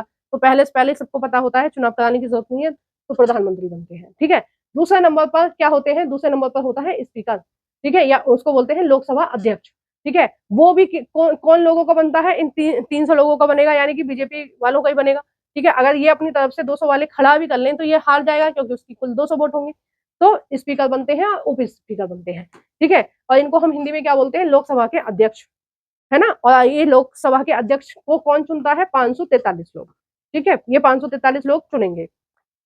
नेक्स्ट है 543 लोगों ने किस किस को चुना, अध्यक्ष को चुना और उपाध्यक्ष को चुना, ठीक है। उपाध्यक्ष को हम क्या बोलते हैं, डिप्टी स्पीकर बोलते हैं। नेक्स्ट है इसमें उसी तरह से देखो राज्यसभा के भी उपाध्यक्ष चुने जाते हैं, राज्यसभा के सदस्यों द्वारा चुना जाता है, कौन, राज्यसभा के उपाध्यक्ष। इसको हम राज्यसभा में भी कंप्लीट करेंगे। नेक्स्ट इसमें दे रखा है संसदीय समितियों के अध्यक्ष और सदस्य, एमपी द्वारा चुने गए, नामांकित किए गए होते हैं ये। और देखो क्या होता है कि अब ये 543 सीटों पर चुनाव हुआ था, ठीक है, जिसमें से 300 आए थे एक पार्टी के, 200 आए थे एक पार्टी के और 43 आए थे अन्य पार्टियों, ठीक है। तो ये 300 लोग हैं, ये अपना प्रधानमंत्री बनाएंगे, ये अपना अध्यक्ष बनाएंगे, क्योंकि अध्यक्ष देखो डालने को अगर इन दोनों में 200 में से भी किसी का मन करे तो इसको वोट डाल सकता है, ठीक है, वोट डाल सकता है, लेकिन डालेगा नहीं क्योंकि वो अपनी पार्टी के साथ चलेगा ना। वो 200 जो है वो कांग्रेस पार्टी के हैं, अब कांग्रेस पार्टी जिसको पसंद करेगी उसको ही तो वोट डलवाएगी, ठीक है। तो 300 लोग ये अध्यक्ष को चुनेंगे और उपाध्यक्ष को चुनेंगे, साथ में इन 300 लोगों में से ही कुछ समितियां बनाई जाएंगी, ठीक है। कई बार विपक्ष के भी कुछ सांसद अच्छे होते हैं तो उनको भी कुछ कुछ समितियों में ले लिया जाता है, ठीक है। यहाँ से भी ले लिए जाते हैं कुछ सदस्य कि भाई ये पहले से ही ये इतने इतने विभागों की इनको जानकारी है, तो इनको भी हम कुछ सदस्य समितियों में रख लेते हैं। समितियां मतलब कुछ कमेटियां बनाई जाती हैं कि इन मुद्दों पर तुम काम करोगे और इन मुद्दों पर तुम काम करोगे, ठीक है। क्योंकि भाई बहुत बड़ा देश है हमारा, शिक्षा का विभाग कुछ लोग देखेंगे, कुछ लोग स्वास्थ्य का विभाग देखेंगे, ऐसे कुछ कुछ देखेंगे, ठीक है। अब इन्होंने ये सब चुन लिया, प्रधानमंत्री बन गए। अब प्रधानमंत्री पूरे देश को देखें, थोड़ा टिपिकल है उनके लिए, ठीक है, इतना आसान नहीं जितना आपको लग रहा है कि पूरे देश को देखना। तो प्रधानमंत्री जी क्या करते हैं, अपनी कैबिनेट बनाते हैं, ठीक है। कैबिनेट का मतलब क्या हो गया कि प्रधानमंत्री जी इन 300 लोगों में से, ठीक है, इन 300 लोगों में से क्या करते हैं प्रधानमंत्री जी कि इन 300 लोगों में से कुछ लोगों को क्या बनाते हैं, कैबिनेट बनाते हैं, ठीक है। कैबिनेट का मतलब क्या हो गया कि कुछ लोगों को काम दिया जाता है कि भाई तुम शिक्षा से रिलेटेड काम देखो, ठीक है। जैसे एक व्यक्ति को बोल दिया तुम शिक्षा से रिलेटेड काम देखो, जैसे अभी प्रधानमंत्री बने थे, ठीक है, पिछले साल प्रधानमंत्री बने थे कौन, नरेंद्र मोदी जी, ठीक है। अब नरेंद्र मोदी को किसने चुना, इन 300 लोगों ने चुना, ठीक है। तो पहले से ही पता होता है कि अगर ये पार्टी जीतेगी तो ये प्रधानमंत्री बनेंगे। अब वो प्रधानमंत्री बन गए, अब उन्होंने क्या किया कि भाई सारे काम मैं तो नहीं देख सकता, तो मैं क्या करूंगा, एक रक्षा मंत्री बनाऊंगा। तो रक्षा मंत्री किसको बना लिया, राजनाथ सिंह को, ठीक है, कि रक्षा से रिलेटेड ये काम देखेंगे, यानी कि दूसरे देश पर आक्रमण करना है या दूसरा देश हम पर अटैक कर रहा है तो उनको किस तरह से का जवाब देखना है, वो मंत्रालय कौन देखेंगे, राजनाथ सिंह, ठीक है। एक दूसरा मंत्रालय बना लिया वित्त मंत्रालय, यानी किस पर कितना टैक्स लगाना है, टैक्स कितना आएगा, उस टैक्स को कहाँ खर्च किया जाएगा, तो ये काम देखेंगे वित्त मंत्री। तो वो कौन है, निर्मला सीतारमण। तो एक एक व्यक्ति और चुना गया है जिसका काम है पूरे देश में शांति व्यवस्था बनाए रखना, तो उनका नाम क्या हो गया, वो हो गया गृह मंत्री, ठीक है। तो गृह मंत्री कौन है, अमित शाह जी है इस टाइम पे, ठीक है। तो इसी तरह से कुछ कुछ मंत्री बनाए जाते हैं। एक मंत्री बनाए जाते हैं परिवहन मंत्री, यानी कि ये जो हमारा जितना भी ट्रांसपोर्ट का काम है, ठीक है, जो ये सारा काम वो देखेंगे, ठीक है। एक बनाए जाते हैं रेल मंत्री, यानी कि रेल विभाग का जितना भी काम है वो मंत्री देखेंगे। एक बनाए जाते हैं सड़क मंत्री, जो आजकल नितिन गडकरी जी हैं, ठीक है, कि भाई पूरी भारत में रोड बिछाने का काम है, कौन सी रोड कहाँ से कहाँ जाएगी और कहाँ आके मिलेगी, ये सब काम कौन देखेंगे, नितिन गडकरी जी देखेंगे, ठीक है। तो इस तरह से विभागों में काम बांट दिए जाते हैं, ठीक है। तो उसी को हम क्या बोलते हैं, कैबिनेट। कैबिनेट कौन बनाता है, प्रधानमंत्री बनाते हैं अपने हिसाब से, ठीक है। तो गृह मंत्री बना रहे हैं वो अपने हिसाब से, रक्षा मंत्री बना रहे हैं, वित्त मंत्री बना रहे हैं, विदेश मंत्री यानी कि विदेश से कुछ सामान खरीदना है बेचना है वो कौन देखेगा, ये विदेश मंत्री देखेंगे। विदेश की कुछ राजनीति की चीजें ये सब देखेंगे। शिक्षा से रिलेटेड भी कोई एक मंत्री बना दिया, स्वास्थ्य से रिलेटेड, सड़क परिवहन से रिलेटेड बहुत सारे विभाग है, उनसे रिलेटेड कैबिनेट बनाई जाती है। और इस कैबिनेट में लगभग कितने मंत्रालय आते हैं, देखो जब मैं आपको पीडीएफ दूंगी आप इसमें देख लेना कि कौन सा मंत्रालय किस तरह का है, ठीक है। तो इसमें इसमें दे रखा है कि कैबिनेट मंत्रियों की मुख्य विशेषताएं और भूमिकाएं, ठीक है, कि कैबिनेट मंत्रियों किस तरह के मंत्री होते हैं और किस तरह के वो काम करते हैं उसके बारे में दिया हुआ है। तो प्रमुख विभागों के प्रभारी कैबिनेट मंत्री किसी विशेष विभाग मंत्रालय, जैसे रक्षा मंत्री राजनाथ सिंह है, ये अमित शाह जी हैं, और सड़क परिवहन मंत्री कौन है, नितिन गडकरी जी के स्वतंत्र रूप से प्रभारी हैं, ठीक है। तो ये कैबिनेट में इस तरह के मंत्री बनाए जाते हैं। नेक्स्ट इसमें निर्णय लेने की शक्ति होती है कैबिनेट मंत्री में। अब देखो कोई भी डिसीजन लेना है, कोई डिसीजन लेना है, आज के आज लेना है, तो आज की आज संसद तो नहीं बैठ सकती, तो प्रधानमंत्री क्या करते हैं, इन कैबिनेट मंत्रियों को बुला लेते हैं, क्या हो भाई ये इस मुद्दे पर हमें जरूरी बात करनी है, ठीक है। तो प्रधानमंत्री ज्यादातर मीटिंग किसके साथ करते हैं, कैबिनेट मंत्रियों के साथ ही करते हैं, ठीक है। एक तरह से हम ये भी कह सकते हैं कि पूरे देश का संचालन कौन कर रहा है, कैबिनेट मंत्री, क्योंकि जो बड़े बड़े विभाग हैं वो उनको बांट रखे हैं और अपने विभाग से रिलेटेड वो अपने डिसीजन ले रहे हैं, ठीक है। और संसद में आके बता रहे हैं कि हमारे विभाग को इतना पैसा चाहिए हमारे विभाग को चलाने के लिए, ठीक है, उनका संचालन करने के लिए। जैसे रेल मंत्री है, ठीक है, वो मांगेंगे कि भाई हमें नई रेल बनानी है और ज्यादा रेल की पटरी बिछानी है, हमें इतना फंड चाहिए, ठीक है, इतना हमारे पास है और उतना और चाहिए। उसी तरह से ये सड़क परिवहन मंत्री मांगेंगे कि भाई हमें और पैसे चाहिए और रोड बिछानी है यहाँ से यहाँ तक, तो वो अपने अपने विभाग देखते हैं सब लोग, ठीक है। नेक्स्ट इसमें कहा गया है कि निर्णय लेने की शक्ति तो अगर सबसे ज्यादा शक्ति प्राप्त हुआ है हमारे भारत में तो वो कैबिनेट मंत्रियों को है। वो अपने हिसाब से अपने विभागों को डील करते हैं और अपने कई बार प्रधानमंत्री अगर किसी चीज पर अपनी राय लेना चाहते हैं तो कैबिनेट मंत्रियों के साथ वो गुफ्तगू यानी कि बात कर सकते हैं। नेक्स्ट है नियुक्तियां। वे सांसद या लोकसभा और राज्यसभा के सांसद होने चाहिए। यानी कि ये जो कैबिनेट मंत्री हैं, ऐसा नहीं है कि ये केवल और केवल इन 543 में से ही चुने जाएंगे कोई से, ठीक है। ये राज्यसभा के भी हो सकते हैं। राज्यसभा हम कल पढ़ेंगे, तो अभी यहाँ पर बस इतना समझ लो कि कैबिनेट मंत्री राज्यसभा से भी होते हैं और लोकसभा से भी, ठीक है। तो राज्यसभा के सदस्यों को भी प्रधानमंत्री बना सकते हैं यहाँ पर, ठीक है। और ऐसा नहीं है कि 5 साल के लिए फिक्स है। ये तो अपनी अंडरस्टैंडिंग है कि वो कब तक प्रधानमंत्री जी के साथ तालमेल बिठा कर रहें। जिस दिन प्रधानमंत्री का मन आएगा उस दिन किसी भी मंत्री को वो उनके पद से मुक्त कर सकते हैं, किसी दूसरे व्यक्ति को अपॉइंट कर सकते हैं, ठीक है। तो इनकी सीट, जो कैबिनेट मंत्री होते हैं उनकी सीट फिक्स नहीं होती। वो सांसद रहेंगे, अगले 5 साल के लिए रहेंगे, लेकिन कैबिनेट मंत्री वो कितने दिन रहेंगे वो डिपेंड करता है प्रधानमंत्री की इच्छा पर, ठीक है। जब तक उनका मन करेगा रखेंगे, अगर वो ठीक से काम नहीं करे तो उनको उनके पद से हटा देंगे। बीच में भी हटा सकते हैं, कभी भी हटा सकते हैं। उत्तरदायित्व क्या है, उनकी ड्यूटी क्या है, किनकी, ये जो कैबिनेट मंत्री है इनकी ड्यूटी है वे अपने मंत्रालय के कामकाज के लिए प्रधानमंत्री के प्रति सीधे तौर पर जवाबदेही होते हैं। यानी कि उस मंत्रालय से रिलेटेड कुछ भी गलत हुआ तो जवाबदेही किसकी होगी, उस मंत्रालय के व्यक्ति की होगी, उस मंत्रालय के सांसद की होगी, ठीक है। अब देखो मंत्रियों के प्रकार। कैबिनेट मंत्री जो होते हैं उनके कितने प्रकार होते हैं, तो उनके होते हैं 3 प्रकार, ठीक है। पहला होता है कैबिनेट मंत्री। कैबिनेट मंत्री, देखो इसमें मंत्री परिषद आना चाहिए था, मंत्रियों के प्रकार नहीं होते। मंत्री परिषद में कौन कौन आता है, ठीक है। चलो इसको भी रख सकते हैं, साथ में हम ये भी रख सकते हैं मंत्री परिषद।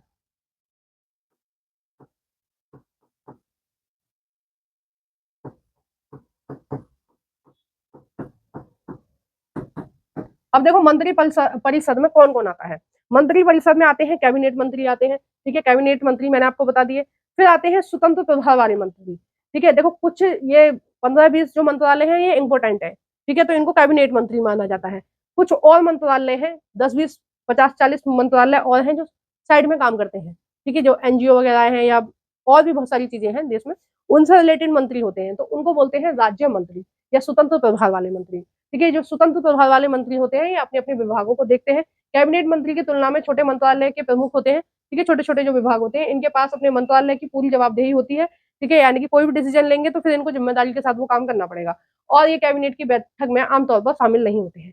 कैबिनेट की बैठक में कौन शामिल होते हैं, जो कैबिनेट मंत्री है, ठीक है। यानी कि सबसे ज्यादा इज्जत कौन से मंत्रियों की होती है, जो कैबिनेट मंत्री है, ठीक है, क्योंकि उनके पास बड़े विभाग है, इंपोर्टेंट विभाग है, ठीक है। लेकिन ये सीधे प्रधानमंत्री को रिपोर्ट करते हैं, यानी कि अपने अपने विभाग, जो इनके छोटे छोटे विभाग है उनसे रिलेटेड ये अपने विभागों की जानकारी किनको देते रहते हैं, प्रधानमंत्री को रिपोर्ट करते हैं, ठीक है। नेक्स्ट है इसमें राज्य मंत्री। दूसरे टाइप के राज्य मंत्री हैं। ये किस तरह के राज्य मंत्री हैं कि कई बार कैबिनेट मंत्रियों के पास ज्यादा काम होता है, ठीक है, तो वो क्या करते हैं कि भाई एक मंत्री और रख लेते हैं, कि जैसे मैं हूँ, मैं शिक्षा विभाग से रिलेटेड हूँ तो मैं शिक्षा मंत्री हूँ मान लो, ठीक है। काम ज्यादा है, मेरे से नहीं हो पा रहा, तो मैंने अपना एक असिस्टेंट के तौर पर एक और व्यक्ति रख लिया, ठीक है, उसको बोल दिया कि भाई ये राज्य मंत्री है। और सारी जो कोई भी पद है वो सारा लिखित रूप में होता है, क्योंकि देश का मामला है, ओरली कुछ नहीं हो रहा है यहाँ पर, सब कुछ लिखित रूप में है। तो मैं शिक्षा मंत्री हूँ और ये मेरा शिक्षा मंत्री, मेरा ये कौन है, असिस्टेंट है, यानी कि ये राज्य मंत्री है, ठीक है। तो ये कैबिनेट की बैठक में भाग नहीं लेगा, ये बस मेरा काम करेगा, ठीक है, क्योंकि ये कौन है, ये मेरा एक तरह से मेरा असिस्टेंट है ये, ठीक है। उसी तरह से होते हैं उपमंत्री। उपमंत्री कौन से होते हैं, ये कैबिनेट या राज्य मंत्रियों को उनके प्रशासनिक संसदीय कार्यों में सहायता करते हैं। यानी कि अगर कोई कैबिनेट मंत्री भी किसी को अपना असिस्टेंट के तौर पर रखना चाहे उसको हम क्या बोलेंगे, उपमंत्री बोलेंगे, या हम इसको बोलेंगे डिप्टी कमिश्नर, ठीक है। समझ में आ रहा है ना आपको। यानी कि देखो एक तो हो गए कैबिनेट मंत्री जिनके पास बड़े बड़े विभाग है, ठीक है। कुछ विभाग जो छोटे हैं वो राज्य मंत्री के अंतर्गत आते हैं, उनको हम बोलते हैं स्वतंत्र प्रभारी, ठीक है। कुछ आते हैं राज्य मंत्री दूसरे टाइप के, ठीक है। फर्स्ट टाइप के तो ये है स्वतंत्र प्रभार वाले, यानी कि इनके पास अपने अलग विभाग है, छोटे विभाग है। ये दूसरे टाइप के जो है इनके पास अपने अलग विभाग नहीं है, लेकिन ये क्या कर रहे हैं, ये इनको रिपोर्ट कर रहे हैं, या तो ये स्वतंत्र प्रभार वालों को रिपोर्ट कर रहे हैं या फिर कैबिनेट मंत्रियों को, यानी कि इन लोगों के असिस्टेंट है, ठीक है। उसी तरह से जो उपमंत्री है ये भी इन लोगों के असिस्टेंट है, ठीक है। अब देखो मंत्री परिषद के बारे में यहाँ नीचे दिया गया है, यानी कि कैसे डिसाइड होगा कि कितने मंत्री हैं, क्योंकि भाई मंत्री को अलग वेतन भत्ता मिलता है, ठीक है, अलग गाड़ी मिलती है, नौकर चाकर मिलते हैं, अलग उनको मंत्रालय मिलता है, अलग ऑफिस मिल रहा है, सारी सुविधा मिल रही है। तो फिर तो जो भी लोग जीत के जाएंगे वो सब कहेंगे कि भाई हमें भी कैबिनेट मंत्री बनाओ, हमें भी मंत्री बनाओ, हमें भी ये सारे लाभ चाहिए। तो उसके लिए भारत सरकार ने, भारतीय संविधान ने एक सीमा तय करी हुई है, ठीक है, कितना कि जो लोग जितने जीत के आए यानी कि 543 का 15% से अधिक, ठीक है, 543 का सॉरी हाँ 543 का 15% से अधिक नहीं होना चाहिए, ठीक है। कम से कम अधिक से अधिक कितना होना चाहिए 15%, और 15% की अगर हम बात करें तो 82 के लगभग 81 या 82 ही मंत्री बन सकते हैं, ठीक है, उससे ज्यादा नहीं बन सकते, क्योंकि मंत्री बन जाएंगे उनको गाड़ी भी देनी पड़ेगी, उनको मंत्रालय यानी कि ऑफिस भी देने पड़ेंगे, उनको बहुत सारी सुविधा होती है, ठीक है, उनकी पेंशन वगैरह भी अलग होती है। तो ये सारी सुविधा जो दी जा रही है वो आपके और हमारे टैक्स से दी जा रही है, ठीक है। और अब नेक्स्ट है इसमें मंत्रिमंडल। मंत्रिमंडल क्या होता है? यह केवल कैबिनेट मंत्रियों का एक छोटा सा समूह होता है, ठीक है, मंत्रिमंडल। और नियुक्ति जो होती है वो सभी मंत्रियों की नियुक्ति प्रधानमंत्री की सलाह पर राष्ट्रपति यानी कि प्रधानमंत्री राष्ट्रपति जी से कह देते हैं कि सर आप इनको इनको इनको अपॉइंट कर दो, ये मैंने इनका देख लिया, ये बहुत इंटेलिजेंट लोग हैं, ये विभाग संभालेंगे, ठीक है। ये सलाह मतलब पूरा करा धरा प्रधानमंत्री का है, लास्ट में थोड़ी सी पूछ पूछ करने के लिए राष्ट्रपति को। जैसे आप अपने घर में पहले पापा को मना लेते हो कि भाई आप हमारे गाड़ी दिलवा दो, आप हमें बाइक दिलवा दो, ठीक है, या आप हमें स्कूटी दिलवा दो, आपने अपने पापा को मना लिया, ठीक है, पापा राजी हैं, और पैसा कौन देगा? पापा ही निकाल के देंगे। लेकिन फिर भी एक बार दादाजी घर में है तो उनकी परमिशन भी तो होनी चाहिए ना, उनको बताना भी है। तो फिर क्या करते हैं आप अपने दादाजी को कि हम एक गाड़ी ले रहे हैं, दादाजी को पता ही है अगर मैं मना करूंगा तो भी ये गाड़ी लेंगी, क्योंकि पैसे तो आजकल इनके ही हाथ में है, चल रही है इनके घर में, तो दादाजी चुपचाप हाँ कर देते हैं, ठीक है। हर घर में ऐसा होता है, दादाजी जो होते हैं वो पोते की हर बात को राइट राइट करते चले जाते हैं कि हाँ चलो ठीक है, क्योंकि उनको पता है कि अगर बाप बेटा ये दोनों मिले हुए हैं ठीक है, तो वैसे भी मेरी नहीं चल रही, मैं इतना बुढ़ा आदमी, तो वही सेम कंडीशन यहाँ राष्ट्रपति जी की होती है। प्रधानमंत्री जो भी कहते जा रहे हैं उनको वो राइट राइट करते रहते हैं, क्योंकि सारे कर्ता धर्ता कौन है हमारे देश में? प्रधानमंत्री है। हर देश का अलग अलग होता है, हमारे देश में प्रधानमंत्री है, अमेरिका में राष्ट्रपति होता है, ठीक है, ये चीज ध्यान रखना। नेक्स्ट है इसमें लोकसभा अध्यक्ष के कार्य। अब देखो लोकसभा में प्रधानमंत्री बने, कैबिनेट मंत्री बन गई, ठीक है, अध्यक्ष बन गया, यानी कि इन 543 ये जो 543 लोग हैं ये अपने अपने क्षेत्र से संबंधित कुछ कुछ बात लेके आएंगे संसद में, ठीक है। संसद को हमने दो पार्ट लोकसभा में लेके आएंगे, लोकसभा को हमने दो पार्टों में विभाजित कर दिया। ये हो गया सत्ता पक्ष, यानी कि जो 300 लोग जीत कर आए थे बीजेपी वाले वो इधर बैठेंगे, और ये हो गए 200 लोग, ये जो दूसरी कांग्रेस पार्टी के जीत के आए थे वो लोग कहाँ बैठेंगे? इधर बैठेंगे, ठीक है, दोनों बैठ गए। अब इन सब की बात कौन सुनेंगे? एक अध्यक्ष बना दिया इन 343 लोगों के ऊपर, एक अध्यक्ष, और एक बन गया उपाध्यक्ष, ठीक है।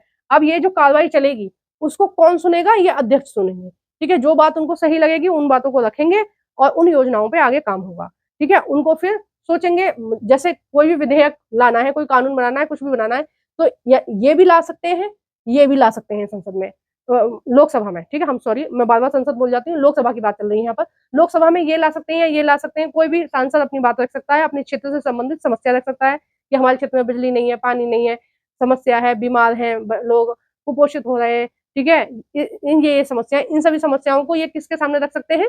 अध्यक्ष के सामने, ठीक है। बिल्कुल सारे के सारे आने चाहिए उसमें लोकसभा में, लेकिन आते नहीं है उतने लोग, लेकिन जो जो काम करना चाहते हैं जनता का, जो बिल्कुल ईमानदार होते हैं वो जाते हैं संसद में और अपनी बात रखते हैं, और ये जो अध्यक्ष महोदय हैं ये इस बात को बड़ी गहराई से लेते हैं और सीरियस होके, और इन सभी मुद्दों पर विचार विमर्श होता है, बात होती है, ठीक है। तो अध्यक्ष भी कौन किसका होगा? ये जिसको ये 300 लोग चाहेंगे वो अध्यक्ष बनेगा, ठीक है। डालने को ये भी डाल सकते हैं, कभी कभी एक आध वोट इधर से भी आ जाती है चोरी छुपे, ठीक है, लेकिन मोस्टली जिस पार्टी का प्रधानमंत्री है, जिस पार्टी ने अपनी सरकार बनाई है, उसी पार्टी का अध्यक्ष होता है। तो फिर अध्यक्ष मानेगा किसकी? मानेगा भी इसकी, जिस पार्टी ने बनाया है उसकी ही मानेगा, ठीक है। क्योंकि अगर वो नहीं मानेगा तो ये 300 लोग कहेंगे कि हमें तो दूसरा चाहिए अध्यक्ष, हमें ये अध्यक्ष रखना ही नहीं है, हमारी बात मान ही नहीं रहा, ठीक है। और लोकतंत्र में जिसकी ज्यादा वोट उसकी बात मानी जाएगी, वही सर्वोच्च नेता, ठीक है। तो आपको समझ में आया कि लोकसभा में जो अध्यक्ष होता है वो क्यों होता है, उसका क्या काम होता है? वो पूरे सदन की कार्रवाई चलवाता है, ठीक है।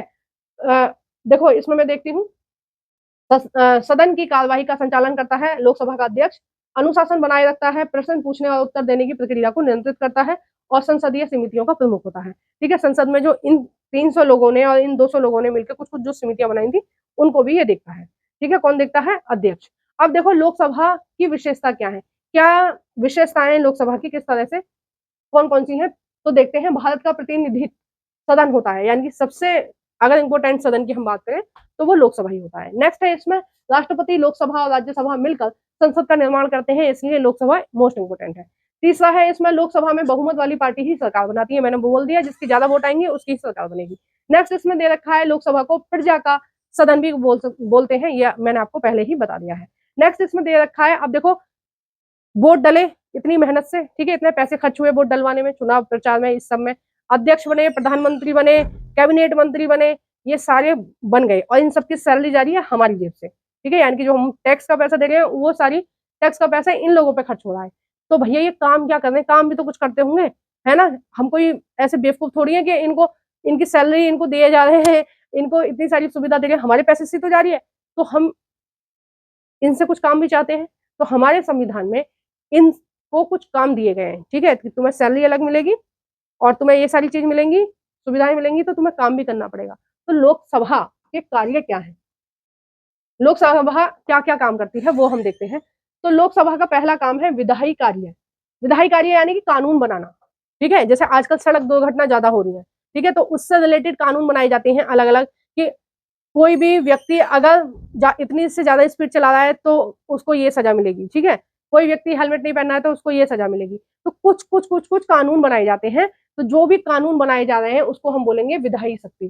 तो कानून बनाने की सबसे बड़ी संस्था कौन सी है हमारे देश में, लोकसभा, ठीक है। नेक्स्ट है धन विधेयक पारित करना। धन विधेयक क्या है, धन विधेयक ये है कि साल में एक बार बजट बनाया जाता है, ठीक उसी प्रकार से जिस प्रकार से आपकी मम्मी एक महीने में एक बार बजट बनाती है, ठीक है। हर घर में मतलब 80% घरों में क्या होता है, मम्मियों की फिक्स सैलरी बंधी हुई होती है कि उनको 10 या 20 हजार रुपए पूरे महीने का खर्च चलाने के लिए चाहिए, ठीक है।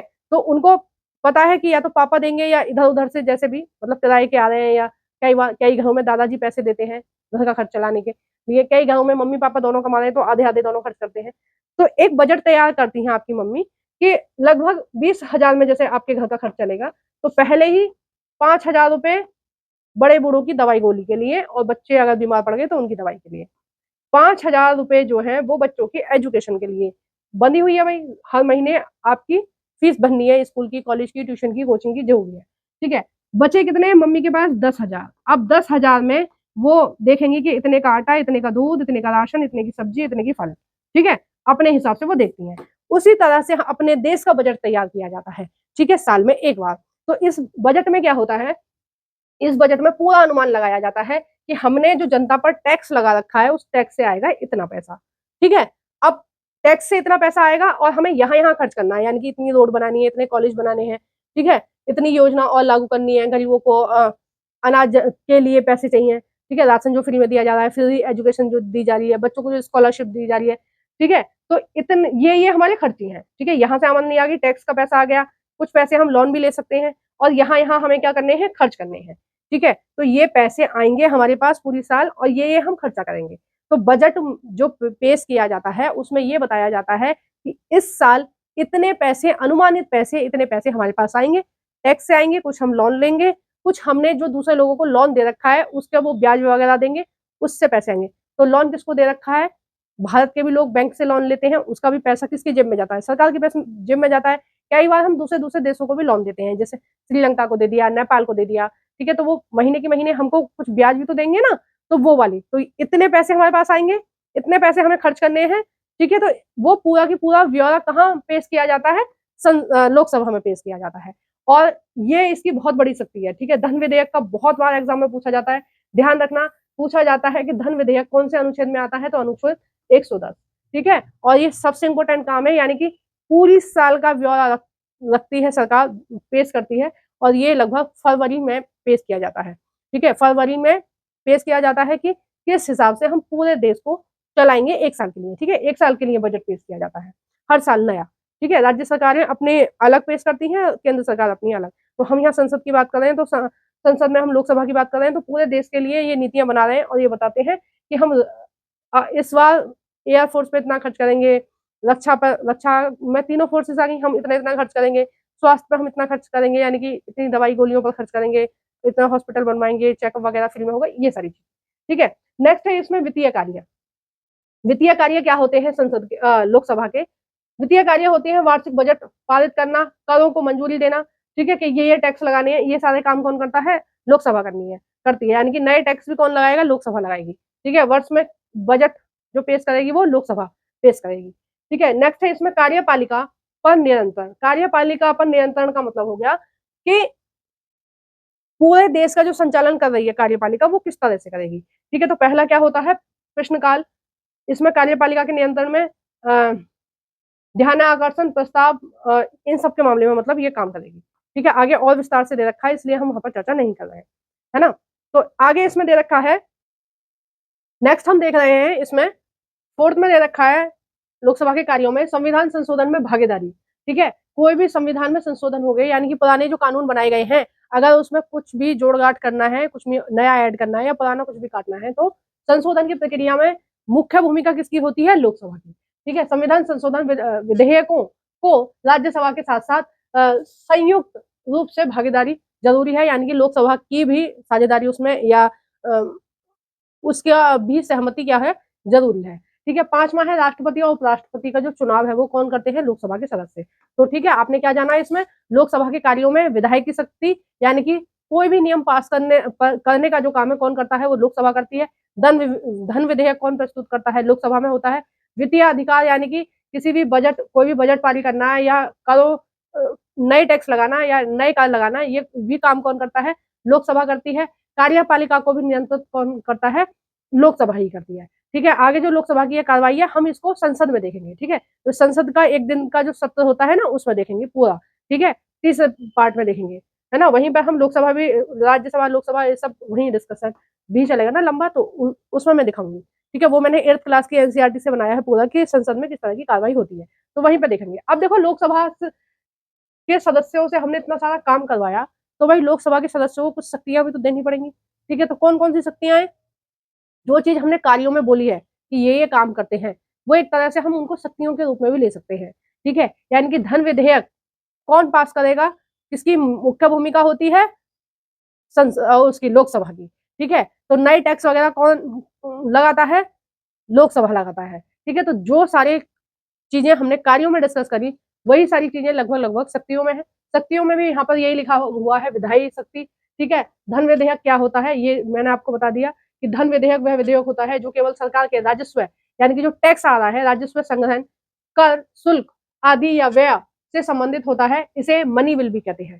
ठीक है, मेनली आप ये जान लीजिए, धन विधेयक में क्या होता है कि भाई इतना इतना पैसा साल में सरकार के पास आएगा, टैक्स से आएगा, इधर से आएगा, उधर से आएगा, इतना इतना पैसा सरकार इन इन चीजों पर खर्च करेगी। ठीक है, ये सारी चीजें कहाँ पेश करनी पड़ती है, संसद में, यानी कि पूरे देश की जनता को बताना होता है। अब हम लोग इंटरेस्ट लेते नहीं है, वो चीज एक अलग है, नहीं तो संसद की जो भी कार्रवाई होती है वो वायकायदा लिखित रूप में होती है। ठीक है, रिकॉर्डेड भी मिलती है, लिखित में भी मिलती है, एक आम आदमी अगर देखना चाहे तो देख सकता है, और टीवी पर प्रसारण भी दिखाया जाता है, इसलिए ताकि जनता ये जान सके कि संसद में क्या कार्रवाई चल रही है।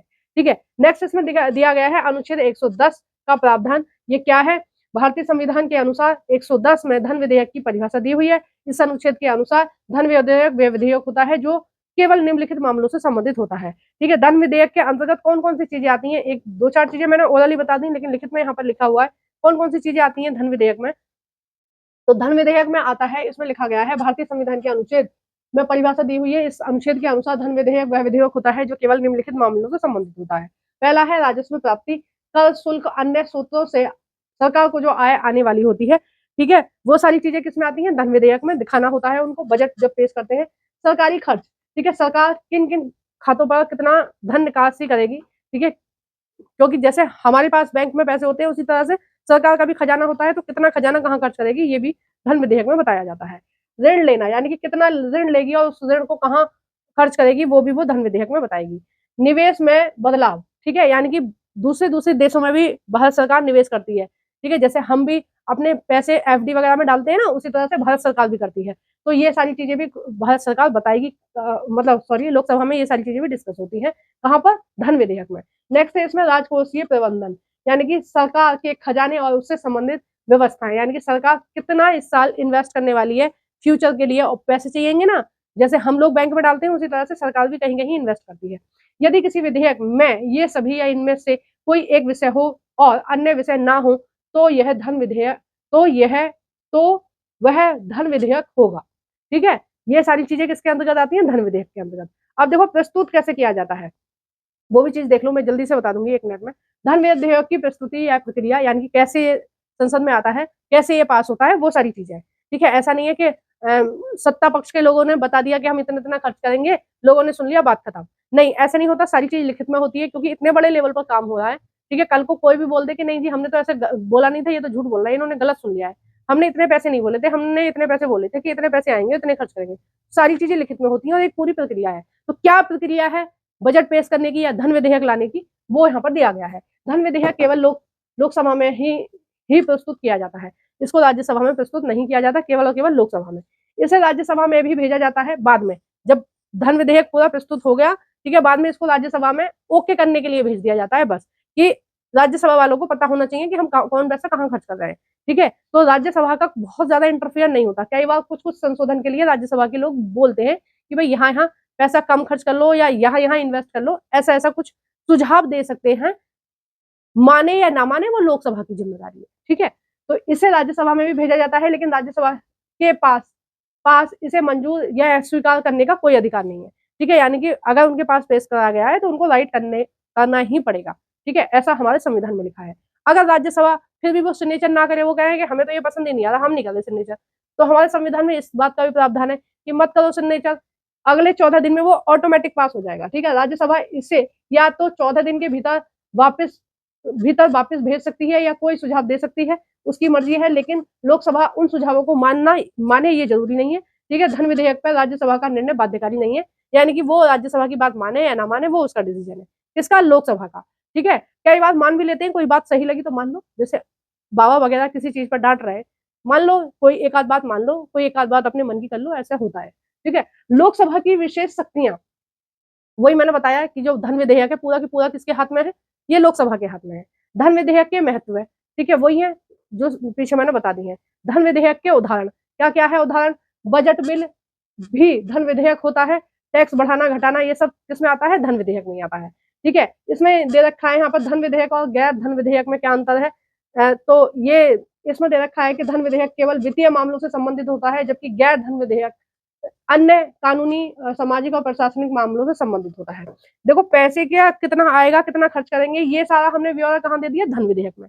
तो केवल यही तो चीजें नहीं होती, बाकी चीजें भी होती हैं देश को चलाने के लिए, कि भाई समाज के कल्याण के लिए तुम कौन कौन से नियम बना रहे हो, ठीक है, तुमने समाज के कल्याण के लिए तुमने क्या क्या करा, ठीक है, किस तरीके से तुम गरीबों के आर्थिक स्तर ऊपर लेके आओगे, कैसे तुम गरीबों की बच्चों की शिक्षा का काम करोगे, तो वो सारी जो चीजें हैं वो आती हैं गैर धन विधेयक में। धन विधेयक में क्या चीज आएगी, केवल पैसे से रिलेटेड, कितना पैसा आएगा, कितना पैसा जाएगा, कितना पैसा कहाँ कहाँ खर्च करेंगे, वो सारी चीजें कहाँ आएंगी, धन विधेयक में। बाकी जो नियम कानून बनेंगे समाज के कल्याण के लिए, जितने भी योजनाएं आएंगी, जो भी डिसीजन लिए जाएंगे, उनको वो सब कहाँ आते हैं, गैर धन विधेयक में, ठीक है। ये थोड़े ऊंचे लेवल के पेपर वाली चीजें चल रही है, ठीक है। तो जैसे कुछ को नहीं समझ में आ रही होंगी, तो उनको समझने की कोशिश करनी है, थोड़ी हाई लेवल की चीजें हैं, जैसे यूपीएससी टाइप में भी इस तरह से क्वेश्चन पूछे जाते हैं, ठीक है। तो पीजीटी लेवल पर इस तरह के क्वेश्चन आते हैं, ठीक है। सुपर टेट में जो अच्छे लेवल का अगर पेपर बनेगा तो यहाँ से क्वेश्चन पूछा जाएगा, ठीक है। तो इस चीज को आपको ध्यान में रखना है। अब इन्होंने यहाँ पर दे रखा था, हम किसके बारे में चर्चा कर रहे हैं, शक्तियों के बारे में चर्चा कर रहे हैं कि लोकसभा की शक्तियां कहाँ है, क्या है। तो एक तो धन विधेयक है, ठीक है, दूसरा है वित्तीय शक्ति, यानी कि बजट पेश करना, ये सब काम इसका ही है, ठीक है, लोकसभा का। थर्ड पे इन्होंने दे रखा है कार्यपालिका को नियंत्रित करना। कार्यपालिका को नियंत्रित करने से मतलब है प्रधानमंत्री और मंत्री परिषद लोकसभा के प्रति उत्तरदायित्व होते हैं, विश्वास और अविश्वास प्रस्ताव लाना किसका काम होता है, इसका ही, लोकसभा का काम होता है। विश्वास और अविश्वास प्रस्ताव क्या होता है, देखो मैं बताती हूँ आपको। जैसे ये 543 लोग थे, इसमें से 300 आए बीजेपी के, 200 आए कांग्रेस के, 43 आए अन्य के, ठीक है। इन 300 लोगों ने क्या करा, एक अध्यक्ष बना लिया अपना, एक इन्होंने अपना प्रधानमंत्री बना लिया, ठीक है, और एक इन्होंने बना लिया अपना उपाध्यक्ष, ठीक है। कई बार ये 200 लोग कह रहे हैं कि ये जो बनाए हैं ना, ये झूठ बोल रहे हैं कि इनके पास बहुमत ज्यादा है, ठीक है। कई बार क्या होता है, इन 300 लोगों में से 100 लोग या 150 लोग इधर पार्टी से मिल गए या इधर चले गए, मतलब राजनीति में उथल पुथल चलती रहती है। तो कई बार क्या होता है, ये अध्यक्ष हटा दिया जाता है अगर अध्यक्ष इनके अकॉर्डिंग नहीं चल रहा तो, ठीक है। तो कई बार इधर वाली के 100-200 लोग अगर उधर चले गए तो भी ये अध्यक्ष प्रधानमंत्री ये सब हट जाते हैं, दूसरा आ जाता है, ठीक है। तो विश्वास का मतलब, अविश्वास का मतलब होता है कि ये जो सरकार चल रही है, यानी कि ये जो प्रधानमंत्री अध्यक्ष ये सब बने हुए हैं और ये जो कैबिनेट में मंत्री बने हुए हैं, हमें इन पर भरोसा नहीं है, यानी कि ऐसा देश को गुमराह करा जा रहा है कि ज्यादा से ज्यादा लोग इस प्रधानमंत्री को पसंद कर रहे हैं, ज्यादा से ज्यादा सांसद या ज्यादा से ज्यादा सांसद इस पूरी कैबिनेट को मान रहे हैं या इस अध्यक्ष को मान रहे हैं या उस उपाध्यक्ष को मान रहे हैं। तो ऐसी गलतफहमी है। तो अप्रस्ताव का मतलब है कि वहां पर खड़े होकर, ठीक है, संसद में सारे सदस्य आएंगे, लोकसभा में सारे सदस्य आएंगे, खड़े हो जाएंगे और वो बताएंगे कि भाई हम इस प्रधानमंत्री से या इस अध्यक्ष से सहमत नहीं है, हमें दूसरा चाहिए। ठीक है, तो कई बार ऐसा होता है कि इनको अपना पद छोड़ना पड़ता है। ठीक है, अगर इन्होंने इनको राजी नहीं करके रखा होगा तो इनमें से ही कुछ लोग टूट के उधर चले जाएंगे। ठीक है, तो वो इनके खिलाफ प्रस्ताव आ जाएगा, वोटिंग होगी। ठीक है, बिल्कुल बाकायदा वोटिंग होगी, और अगर इस वोटिंग में दोबारा से ये जीत गए तो ये अपने पद पर बने रहेंगे, नहीं जीते तो कोई दूसरा आएगा। ठीक है, कई बार ऐसा हो चुका है। तो आपको समझ में आ गया प्रस्ताव और अप्रस्ताव क्या होता है। प्रस्ताव, देखो अप्रस्ताव लाया जाता है कि भाई इसको इतना बहुमत नहीं है, ये अपनी अपनी चला रहे हैं, हम इनके साथ नहीं है। जब तक ये 300 लोग इस अध्यक्ष के, इस उपाध्यक्ष के और इस प्रधानमंत्री के साथ हैं, जब तक सरकार चलती रहेगी। साथ नहीं है तो नहीं चलेगी। ठीक है, तो अप्रस्ताव का मतलब है कि हम इनके साथ नहीं है। ठीक है, हमें दूसरा नेता चाहिए। तो फिर चुनाव होता है, ये लोग भी खड़े होंगे और कोई और भी खड़े करेंगे, या तो ये 200 लोगों में से कोई खड़ा हो जाए, इन 43 लोगों में से कोई खड़ा हो जाए प्रधानमंत्री के लिए या अध्यक्ष के लिए, तो इनमें से फिर चुने जाते हैं। और प्रस्ताव का मतलब होता है कि ये अगर 200 लोग हल्ला मचा रहे हैं कि नहीं ये गलत बैठे हैं, गलत काम कर रहे हैं, तो ये 300 लोग एकजुट होकर बोले कि नहीं ये झूठ बोल रहे हैं, हम 300 के 300 इनके साथ हैं। ठीक है, और इस वकालत को सुनेगा कौन, कि कौन इनका प्रधानमंत्री का और इसका अध्यक्ष का साथ दे रहा है और कौन नहीं दे रहा है, राष्ट्रपति जी। ठीक है, राष्ट्रपति जी को बताया जाता है कि हम इनके खिलाफ अप्रस्ताव ला रहे हैं, यानी कि इनके पास बहुमत नहीं है लेकिन फिर भी इन्होंने प्रधानमंत्री बने हुए हैं, फिर भी ये अध्यक्ष बने हुए हैं। ठीक है, ये सब काम कौन देखता है, राष्ट्रपति देखते हैं। ठीक है, फोर्थ है इसमें चुनाव संबंधी शक्तियां किसके पास है, लोकसभा के पास है। कौन कौन से चुनाव में भाग लेते हैं लोकसभा के सदस्य, राष्ट्रपति के चुनाव में भाग लेते हैं। ठीक है, उपराष्ट्रपति के चुनाव में भाग लेते हैं। राष्ट्रपति के ऊपर अगर महाभियोग लगे, यानी कि देशद्रोह एक तरह से, कि राष्ट्रपति जी देश के हित में काम नहीं कर रहे, देशद्रोह लगे तो राष्ट्रपति को भी पद से हटाया जाता है। ठीक है, तो ये काम भी कहाँ होता है, लोकसभा कर सकती है। लोकसभा के प्रमुख पदाधिकारी होते हैं, अध्यक्ष होता है, ये सारी चीजें मैंने आपको ऊपर ही बता दी है।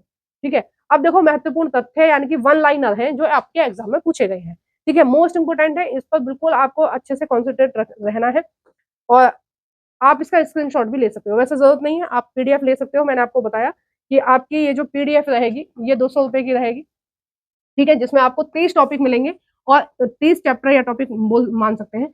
इन 30 की 30 चैप्टर के आपको थ्योरी भी मिलेगी और एमसीक्यू भी। ठीक है, दोनों चीज मिलेगी, थ्योरी भी और एमसीक्यू भी। और आपको पेमेंट कितना करना है, 200 रुपए पेमेंट करना है बस। और आपको कौन से नंबर पर ये मिलेंगी, तो मेरा व्हाट्सएप नंबर है 8287789818। ठीक है, इस नंबर पर आप मुझे व्हाट्सएप कर ये पीडीएफ ले सकते हो।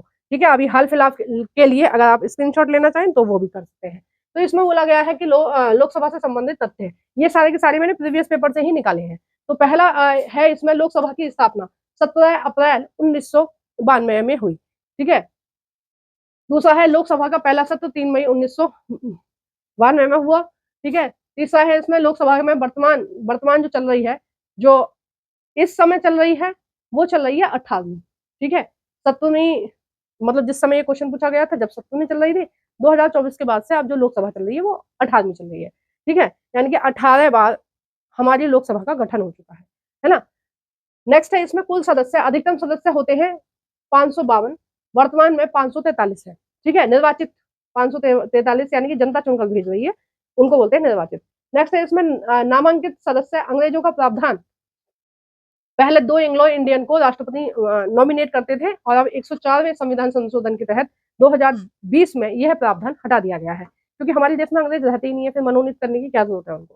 ठीक है, 6 है इसमें प्रत्येक सदस्य का कार्यकाल कितने साल का होता है, 5 साल का होता है। ठीक है, लोकसभा को भंग करने का अधिकार केवल राष्ट्रपति को है। ठीक है, अगर राष्ट्रपति को ऐसा लग रहा है, जैसे अप्रस्ताव की मैंने अभी बात करी थी कि अप्रस्ताव लेके आए कि भाई ये प्रधानमंत्री और ये ठीक से काम नहीं कर रहे अध्यक्ष, तो हमें दूसरा चाहिए। ठीक है, तो वो कार्रवाई कौन देखेंगे, राष्ट्रपति देखेंगे। तो राष्ट्रपति जी क्या करते हैं कि लोकसभा को भंग कर सकते हैं अगर अप्रस्ताव सही पास हुआ। ठीक है, कि सच में उनकी वोट अगर कम आई, दोबारा से अगर वोटिंग हुई प्रधानमंत्री की और किसकी, सॉरी क्या खुल गया, अगर सच में उनकी वोट कम आई तो वो क्या करेंगे, लोकसभा को भंग कर देंगे और दोबारा चुनाव कराएंगे। ठीक है, लोकसभा में ही दोबारा चुनाव कराएंगे, दोबारा प्रधानमंत्री चुना जाएगा, दोबारा अध्यक्ष और दोबारा उपाध्यक्ष चुना जाएगा। फिर कैबिनेट भी फिर दोबारा बनेगी, क्योंकि प्रधानमंत्री अपने हिसाब से कैबिनेट बनाता है, जो भी प्रधानमंत्री होगा वो अपने हिसाब से कैबिनेट बनाएगा। ठीक है, तो फिर कैबिनेट भी दोबारा बनेगी, सारी चीजें फिर दोबारा होंगी। तो इस तरीके से हम कह सकते हैं कि लोकसभा को कौन भंग करता है, राष्ट्रपति करता है। ठीक है, लोकसभा के सदस्य कैसे चुने जाते हैं, प्रत्यक्ष निर्वाचन द्वारा चुने जाते हैं। ठीक है, यानी कि प्रत्यक्ष वोट डलती है। भारत का सबसे बड़ा संसदीय निर्वाचित क्षेत्र मुरैना कहाँ है, मध्य प्रदेश में है। ठीक है, सबसे बड़ा क्षेत्र है। नेक्स्ट है इसमें भारत का सबसे छोटा निर्वाचित क्षेत्र कहाँ है, लक्षद्वीप है। ठीक है, नेक्स्ट है इसमें स्पीकर के विरुद्ध प्रस्ताव लोकसभा में बहुमत से पारित कर हटाया जा सकता है। नेक्स्ट है इसमें स्पीकर की भूमिका सदन का संचालन, अनुशासन बनाए रखना, वोट देने में भाग नहीं लेना केवल टाई पर है। ठीक है, नेक्स्ट है इसमें लोकसभा सचिवालय अध्यक्ष के अधीन कार्य करता है। लोकसभा का जो सचिवालय है वो किसके अधीन काम करता है, लोकसभा अध्यक्ष के अधीन। लोकसभा में पहला प्रश्नकाल कब शुरू हुआ, 1992 में हुआ था। लोकसभा में सबसे अधिक सीट वाला राज्य कौन सा है, 80 है इसकी, उत्तर प्रदेश की। मैंने बताया था सबसे ज्यादा जनसंख्या वाला राज्य अगर हम बात करें तो उत्तर प्रदेश है, तो सीट भी कहाँ है, उत्तर प्रदेश नहीं है। किस राज्य से सबसे कम लोकसभा सदस्य है, सिक्किम से, गोवा से, मिजोरम से, नागालैंड से। क्योंकि भाई यहाँ पर पॉपुलेशन ही कम है। ठीक है, 1-1 करोड़ लोग भी नहीं रह रहे यहाँ, कुछ कुछ लाख लोग रह रहे हैं। ठीक है, कुछ लाख यहाँ रह रहे हैं, कुछ लाख, लाखों में है संख्या, तो कितनी होगी। ठीक है, 1-2 सीटें होंगी, 3-4 लाख रह रहे हैं एक स्टेट में लोग।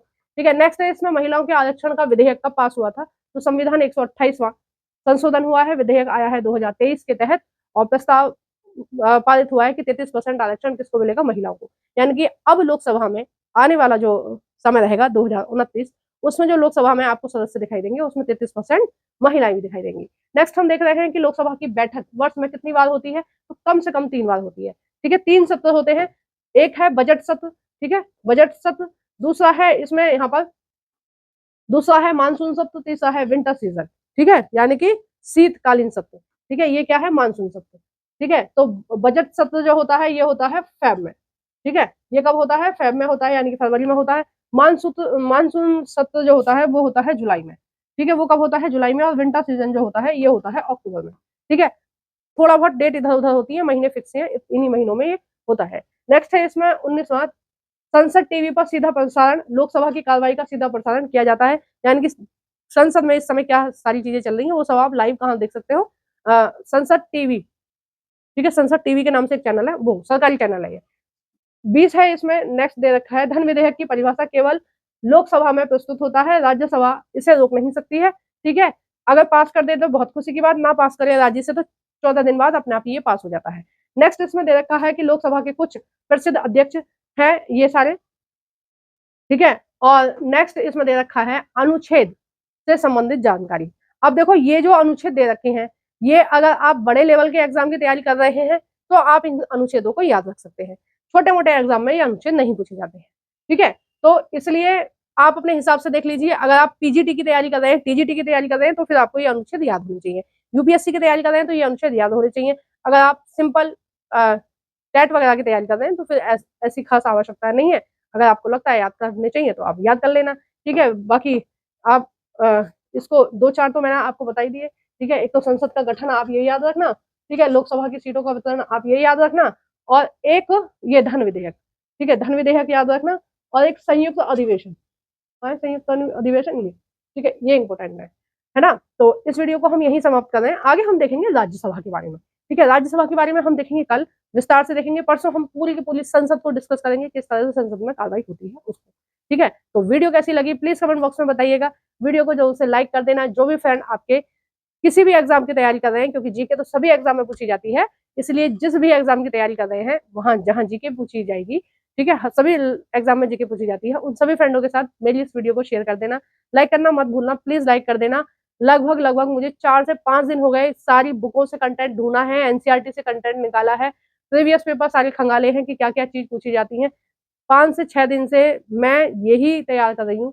तो प्लीज आप लोग सपोर्ट कीजिए, लाइक कीजिए, शेयर कीजिए। और अगर आपको लगता है कि हाँ आपको पीडीएफ चाहिए तो आप मुझे इस नंबर पर मैसेज कर सकते हैं, मैं आपको सारी पीडीएफ प्रोवाइड कर दूंगी। 200 रुपये बहुत ज्यादा नहीं होते। ठीक है, 200 रुपये में आपको 30 चैप्टर मिल रहे हैं, प्लस उनके एमसीक्यू भी मिल रहे हैं। ठीक है, मतलब संपूर्ण तैयारी हो जाएगी, उससे बाहर आपको कुछ भी लेने की जरूरत नहीं पड़ेगी। Thank you for watching everyone.